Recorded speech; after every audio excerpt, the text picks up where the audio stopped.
നമസ്കാരം, ഞാൻ doctor R K Nair, green hero of India. ചെറുവനങ്ങൾ വളർത്തുന്ന പച്ച മനുഷ്യൻ. ഭാരതത്തിൻ്റെ 12 സംസ്ഥാനങ്ങളിൽ 135-ലധികം വനങ്ങൾ, കാടുകൾ സൃഷ്ടിച്ചൊരു വ്യക്തിയാണ്. നിങ്ങൾ ഗൂഗിളിൽ ഗ്രീൻ ഹീറോ ഓഫ് ഇന്ത്യ എന്ന് സെർച്ച് ചെയ്താൽ കിട്ടും. ഞാനിന്ന് പറയാൻ പോകുന്നത് കേരളം ഭഗവാന്റെ നാടാണ്, ഗോഡ്സ് ഓൺ കൺട്രി. അവിടെ ഇന്ന് നമ്മൾക്ക് വരുന്ന വലിയൊരു ആപത്തൊരു ബുദ്ധിമുട്ട് എന്ന് പറഞ്ഞാൽ എല്ലാ വീട്ടുകളിലും മാക്സിമം ഏരിയയിൽ പാമ്പുകൾ, വേറെ വിധവിധമായ പാമ്പുകൾ വന്നിട്ട് വളരെ ശല്യങ്ങൾ ചെയ്യുന്നുണ്ട്. നമ്മൾ വിചാരിക്കുന്നുണ്ടാവും പാമ്പുകൾ വന്ന് ശല്യം ചെയ്യുന്നുണ്ടെന്ന്. പാമ്പുകൾ വന്ന് ശല്യമല്ല ചെയ്യുന്നുള്ളത്. പാമ്പ് എവിടെ പോവാം, ഇത് നിങ്ങൾ കാണാൻ പറ്റും. ഇതുപോലെ താമസിക്കുന്നതായ നല്ല ടെമ്പറേച്ചർ കൂളായിരിക്കുന്ന സ്ഥലത്ത് താമസിക്കേണ്ട പാമ്പുകൾക്ക് ഇന്ന് പാതാളത്ത് വസിക്കുന്നവരാണ് പാമ്പുകൾ. എല്ലാ പാമ്പും വസിക്കുന്നത് പാതാളത്താണ്. അപ്പോൾ ഈ പാതാളത്തുള്ളതായ വെള്ളം, ജലം പതറാൻ തുടങ്ങി, ചൂടായി. ഭൂമിയുടെ അടിഭാഗം വളരെ ചൂടാവുന്നുണ്ട്. അതിൽ അവിടെ ചൂടായിട്ട് നിൽക്കാൻ പറ്റാത്തത് കൊണ്ടാണ് മുകളിലോട്ട് വരുന്നുള്ളത്. മുകളിൽ വന്നു കഴിഞ്ഞാൽ എവിടെ താമസിക്കും? തണലുള്ള സ്ഥലം കിട്ടുന്നത് കാടുണ്ടോ? ഇല്ല. എല്ലാം പേപ്പർ ബ്ലോക്ക് ചെയ്തു, സിമെൻ്റ് ഇട്ടു, നമ്മൾ കാടൊക്കെ നശിപ്പിച്ച് വീടുകളാക്കി.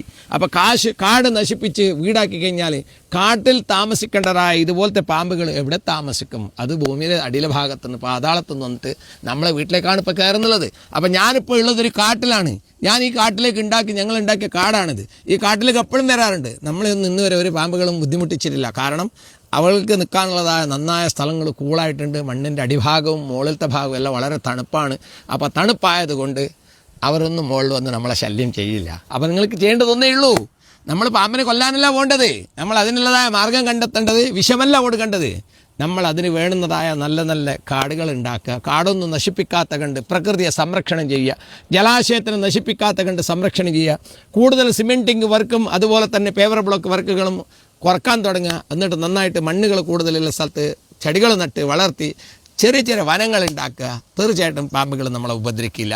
നമ്മൾ അവരെ ഉപദ്രവിച്ചാലേ അവർ നമ്മളെ ഉപദ്രവിക്കുകയുള്ളൂ. അപ്പോൾ നമ്മൾ പ്രകൃതിയെ ഉപദ്രവിക്കുന്നുണ്ട്. അതുകൊണ്ടാണ് പ്രകൃതി ഇങ്ങനത്തൊക്കെ വിഷപൂരിതമായ കാറ്റുകൾ വരുന്നതും ചൂടുകാറ്റും അതുപോലെ തന്നെ ഈ പാമ്പിൻ്റെ ഉപദ്രവങ്ങളും. ഇനി വരുന്ന കാലത്ത് അനവധി ബുദ്ധിമുട്ടുകൾ വരാനുണ്ട്, അനർത്ഥങ്ങൾ വരാനുണ്ട്. അതിൽ നിന്ന് രക്ഷണയാകണമെങ്കിൽ ഇതുപോലത്തെ നല്ല നല്ല വനങ്ങൾ സൃഷ്ടിക്കുക, എന്നിട്ട് നല്ല വനം ഉണ്ടാക്കുക. Thank you so much.